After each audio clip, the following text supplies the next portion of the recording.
튀르키예 지진으로 인한 사망자 수가 2만 명을 넘었습니다. 2011년 동일본 대지진 때 피해를 이미 훌쩍 넘었는데 구조가 가능한 골든타임도 지나버렸습니다. 살아남은 사람들도 의료 서비스와 식량 부족으로 생존 위기를 겪고 있습니다. 김지경 기자입니다.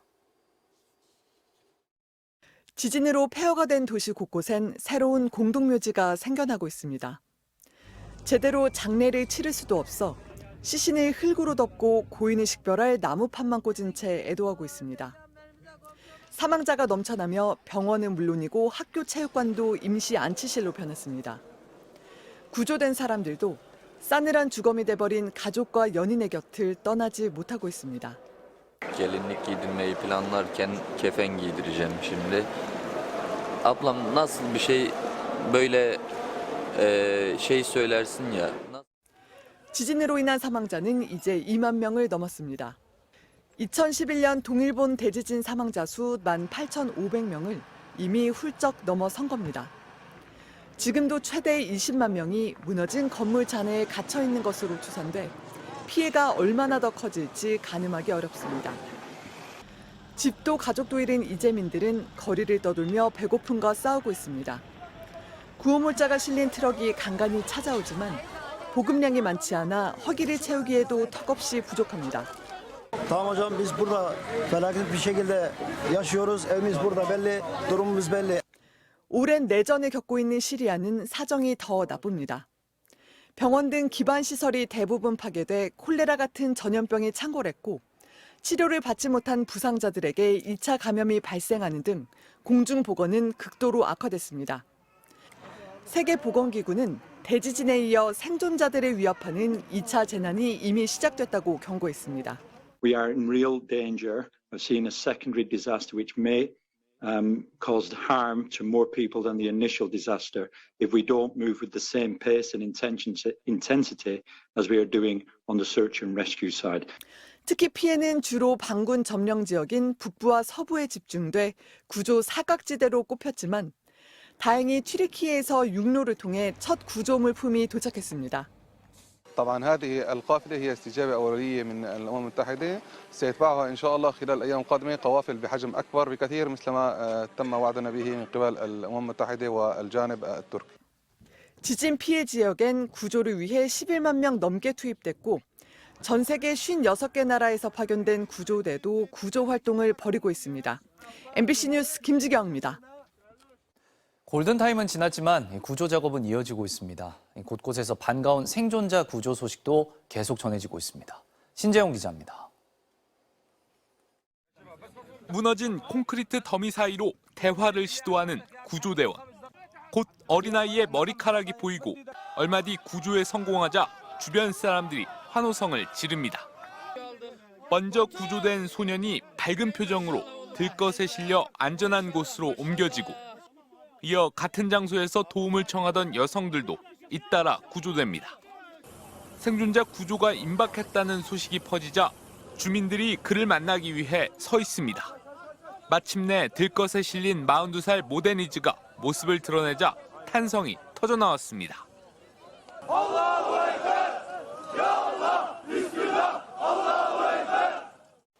모데니즈는 자신을 구해준 구조대원의 손을 꼭 붙잡아 감사함을 표시했습니다. 구조대원이 쇠파이프를 자르고 건물 잔해더미에 진입하더니 이윽고 소녀를 구조합니다.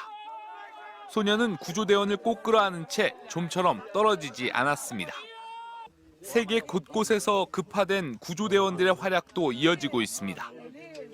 코소보 군인들은 잔해 속에서 2살 소녀를 구출해냈고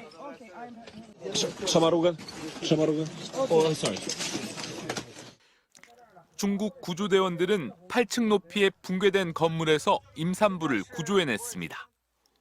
하지만 72시간 골든타임이 지나면서 콘크리트 잔해를 걷어내면 생존자보단 사망자가 더 많이 나오고 있는 상황입니다. MBC 뉴스 신재용입니다. 민주당 이재명 대표가 오늘 대장동과 위례 신도시 개발 특혜 의혹으로 2번째 검찰 조사를 받습니다. 다만 1차 때와 같이 준비한 서면 진술서로 답변을 대신할 가능성이 높습니다. 김지인 기자입니다. 더불어민주당 이재명 대표가 오늘 오전 서울중앙지검에 출석합니다. 지난달 10일 처음으로 수원지검 성남지청에서 성남FC 후원금 의혹에 대해 조사받은 이후 세 번째 검찰 출석입니다.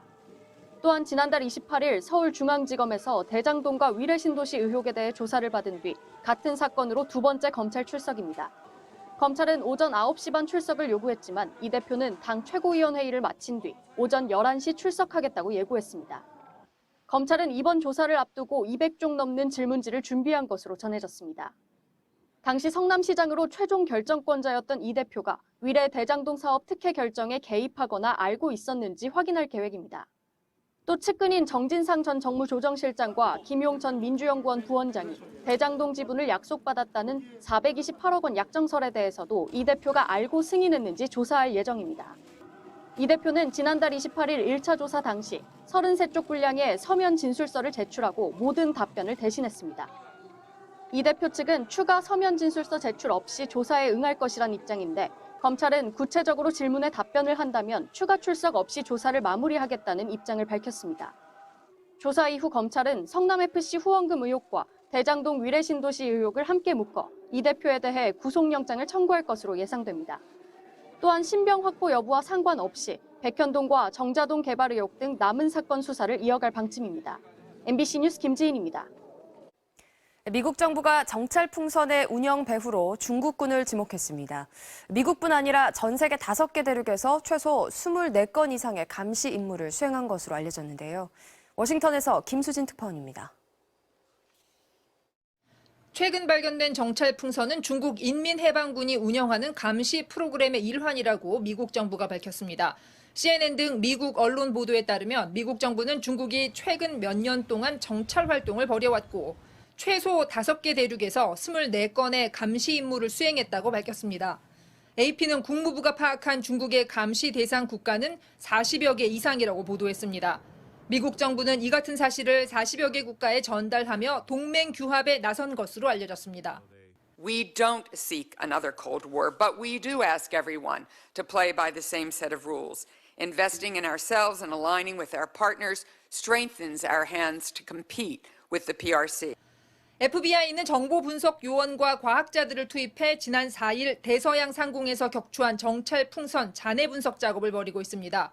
아직 분석 초기 단계여서 중국의 의도를 파악하기는 어려운 것으로 알려졌는데 미국 언론들은 중국이 전 세계 곳곳에 보낸 정찰 풍선에 정밀한 이미지를 촬영할 수 있는 장비가 장착돼 있고 위성 전송도 가능하다고 보도하고 있습니다. They didn't send it over here by accident. And quite frankly, what they get out of it, and it is an incursion on our airspace. I just want to make sure that this country's safe. So they're going to have to justify what they did. 미국 하원은 중국이 미국의 주권을 침해했다며 규탄하는 결의안을 채택하는 등 의회를 중심으로 중국에 강하게 대응해야 한다는 요구가 커지고 있습니다. 워싱턴에서 MBC 뉴스 김수진입니다.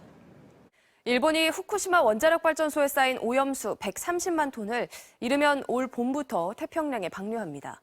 그런데 최근 일본이 기존에 측정해오던 64가지 방사성 물질 중 절반 이상을 측정해서 제외하는 방안을 우리 정부에 알린 것으로 확인됐습니다.